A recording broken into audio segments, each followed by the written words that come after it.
Well, thank you. I'm happy to be speaking in favour of government intervention in the energy market and against a free market, whatever that is. I'll be giving an orthodox economic response to the question, and my colleague John Mickler will give a more radical political response. He's meant to be channeling Bob Carr, who cancelled his appearance here tonight when he got a better offer from someone called Julia or some name like that. But I'm not sure John's voice is deep enough to do a good Bob Carr impression. The question we're debating, a marketplace or a government's place, is a clever play on words, but really it makes no sense. It presents a false dichotomy. In the real world, as opposed to the world of economic textbooks, there are no markets that exist without government intervention, and since the fall of communism, no economies that governments attempt to regulate with no role for market forces. In other words, all economies are a combination of government intervention and market forces. Even the most extreme libertarian, and we'll be hearing from some extreme ones tonight, wants the government to intervene in the market to protect property rights and enforce contracts and various other things.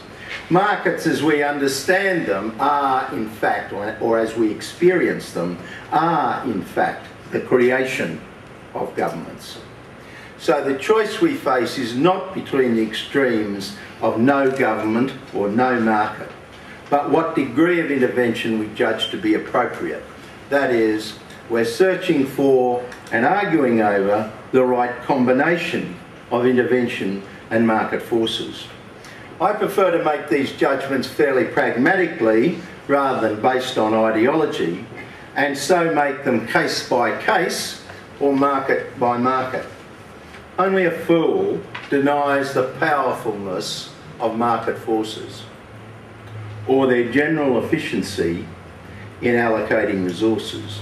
But equally, only a fool imagines markets are perfect, infallible. The overwhelming weight of scientific opinion tells us the burning of fossil fuels over the past 200 years or so has led to an excessive build-up of greenhouse gases in the atmosphere, which has probably already begun to alter the world's climate in damaging ways. Should this build-up continue, we're told, there'll be significant disruption to the climate, leading to significant disruption to the economy and a significant decline in our material standard of living.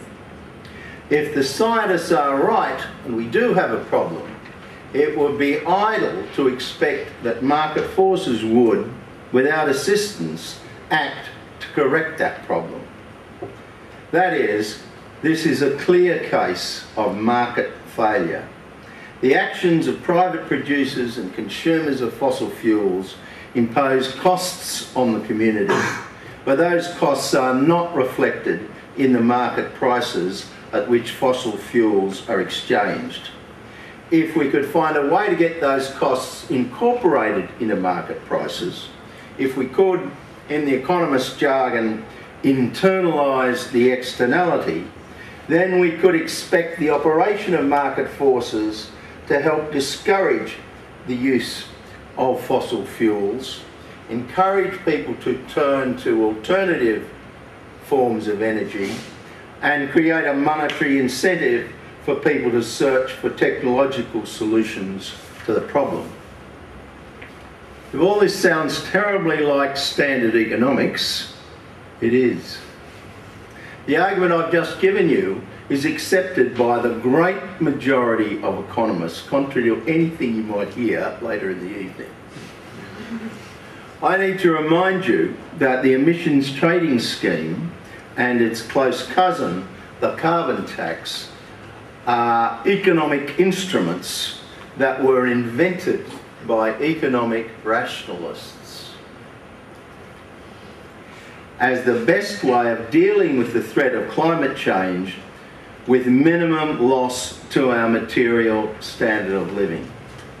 Many economists would leave it there, but many others would add that there could well be a role for supplementing the price on carbon with more direct interventions, such as the imposition of emission standards for new motor vehicles or building codes requiring better insulation. I'm a belt and braces man myself. I think that although we would want the primary instrument to be market-based, there'll be plenty of cases in which it makes economic sense to have a more direct regulatory intervention, the obvious ones being the ones I mentioned. Emission standards for motor vehicles, which actually make it easier for all the manufacturers to comply. They don't actually complain all that much if governments impose things